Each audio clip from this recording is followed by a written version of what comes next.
Hey guys, okay, I've been putting off doing this tutorial for absolutely ages because I don't think I'm a pro at this, but I've been asked by so many people how to use PicMonkey. So today I'm going to do you a really quick 10-minute.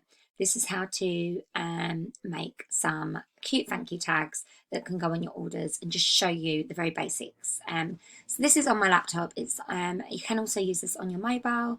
There's a mobile app that you can use as well. It's called PicMonkey. Okay, so when you go into it, it's going to look like this. Your hub is basically where all of your work is saved. You're going to click on Create New, and we're going to go for a blank canvas today. Now, there are templates available, but for today, we're going to use a blank canvas. When you get onto the blank canvas, it gives you all different options. So whether if you're creating, say, for example, a Facebook event cover or a Facebook group cover, you literally can click on those and it will be the perfect size that will fit the full volume that you're looking for.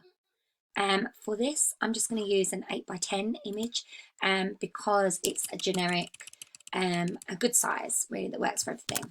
So I'm just going to call this thank you template and I'm going to create. So it will create you a blank template. It really is that simple. Now for this, I'm not going to give it any background colour, but if you wanted to, you can click on the little wheel. You can scroll along to all the different colours and you can pick a colour that suits you. But I'm just going to leave this white for today just to show you how it works. So first of all, I want to get some text on here, but I want to actually get a splash of colour behind the text. So what I'm going to click on, this little, over here, you've got this little icon with the squares and circles. If you click on that, it's going to give you all of your graphics. I'm going to click on design and scroll down, and that's going to give me paint splashes. It's going to give me circles, and I'm going to try and get a little bit creative here because I haven't actually planned what I'm going to do. So I'm going to click on a circle. Straight away, that's going to go onto your page, and I'm going to move it up. I'm going to make it a little bit bigger, so I'm going to resize, and I'm going to put it in the middle. There we go. I'm next going to click on it, and I want to change the colour. So I literally just click on the little circle, and it will give me recently used colours here, or I literally can click from the palette what sort of colour I would like, whether I want to go like pinks or purples. It really is straightforward. So I'm going to click on one of the colours down here.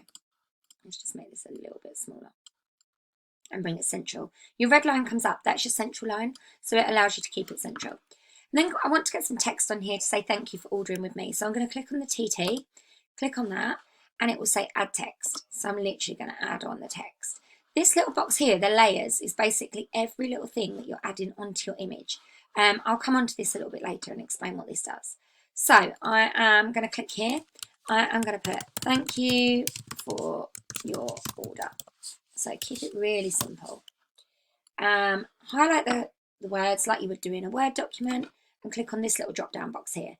And this is where all your text is, and you can literally get as creative as you like with this.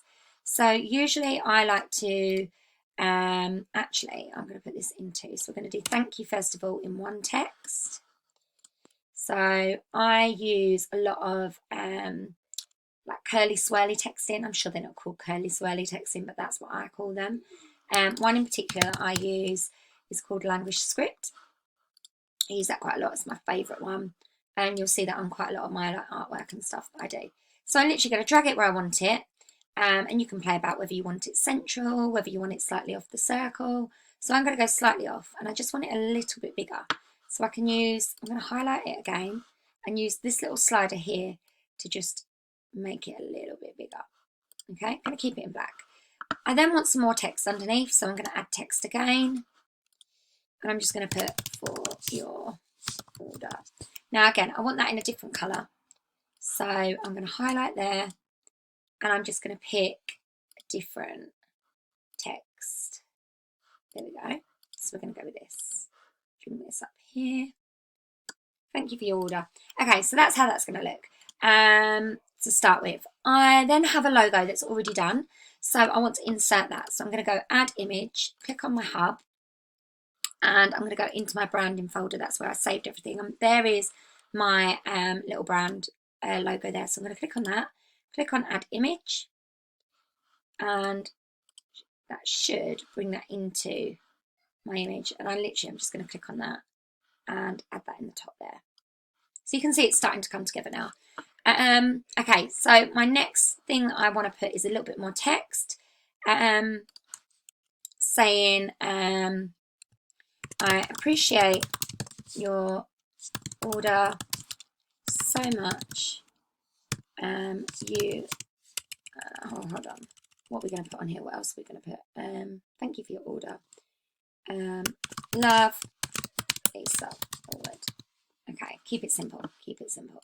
Just to show you what you can do with this. So I might change the text again. Maybe put it in something that's a bit more readable. Or go with something maybe that's a little bit... I don't think that really goes. Let's go with my usual. What do I usually use? I use... starts with an A. Amatic. That's it quite a lot. I think this goes really well with swirly writing. So if I wanted to, I could just leave that there. Or, for example, let's bring it all down a little bit. As you can see, I haven't planned this, guys, literally. So I'm just going to bring that down. That's it. Just literally look at where I'm putting the positioning of things. Now, let's say, for example, the writing was going behind this circular layer. All you do is you click and you drag these boxes up, for example, and that allows you to layer things, so you can actually layer it properly. So you've got, sometimes that things might go behind things, and all you need to do is just play about with that. So that's that. Now I might want to add, I don't know, some hearts on here, for example. So I click on this little like graphics image as well. In the search bar, I'm going to search for heart. And then I'm going to scroll down until I find one that I like. You're going to get all the different types. For me, I use this one quite a lot. Or I use, there's another one I like, this one quite a lot. So I'm going to put both of those on there. So I've got 2 hearts. Now I might just click on the colour. So I might want to make them the same colour as everything else. Let's go with black. So we'll have one in the right colour. That might not change colour because of, I've got my computer screen there. Now you can see that this is now starting to come together. So if I wanted that to go behind that writing, I click on that heart and I'm going to drag it to where Lisa Allwood is, and I'm literally going to drag thank you for your order over the top of it, and then it will move it so you can see this, and then that my heart now goes behind the writing. It just allows you to layer it a little bit more. Might change the angle of the heart a little bit just by clicking on that little button there. And there you go. Straight away I have that. Now, once I've finished with that, I'm just conscious of the time. There's other things that you can do here. So, for example, they're the main things I use. The text, I use the background splodges. I mean, there's loads on there. If you click on design, you've got all sorts of different types of things that you could put. Scribbles. These work really well as well. Like these things here. I've done these before. So you can click on a couple of these, for example, and layer these together so they actually look like little like dots to give you like a pattern on your paper if you wanted. So there's loads of different things that you could do with this. You literally just have to play around with a design. So you can see just by doing that we have changed the whole image and added like a little bit of texture in the back. So that's that. Let's say you wanted to add on here a I don't know, shopping bag. Let's see what that comes up with.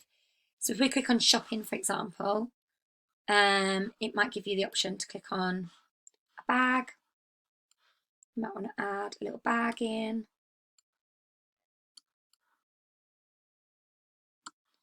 Like that. And if you wanted to, you could add in your email address. Now, quite often, if I'm adding in a telephone number, I do this. So I literally search for telephone or phone.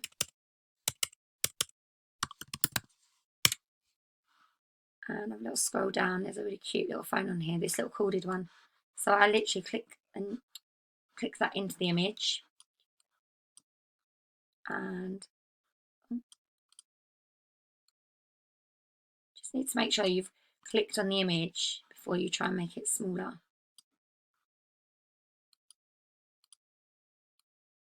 Oops, no, not doing it. Hold on. Why's that dragging or not? So you can make it smaller or bigger. Just getting frustrated with it now. I want my little arrows. Why are they not coming up? That's it. So you can make it smaller. And if you wanted to, again, you can change the colour. So it's got the same colour scheme. And then you might add your text in. Down here, you can put your mobile number if you wanted to. You obviously can make that smaller by highlighting, dragging that down a little bit.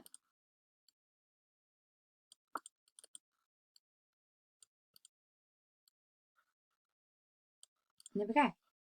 Once you've done that, you click on download and you've got options. So JPG basically means JPEG, saving it as an image. PNG, obviously that's going to save it as an image as well. PDF, it makes it a flattened image. I personally save everything as a JPEG. If you want to put it on stickers, JPEGs you can actually shrink and make smaller, whereas PDFs just stay in the same format and there's nothing you can do with them. You can't make them smaller or anything like that. So I totally recommend a JPEG.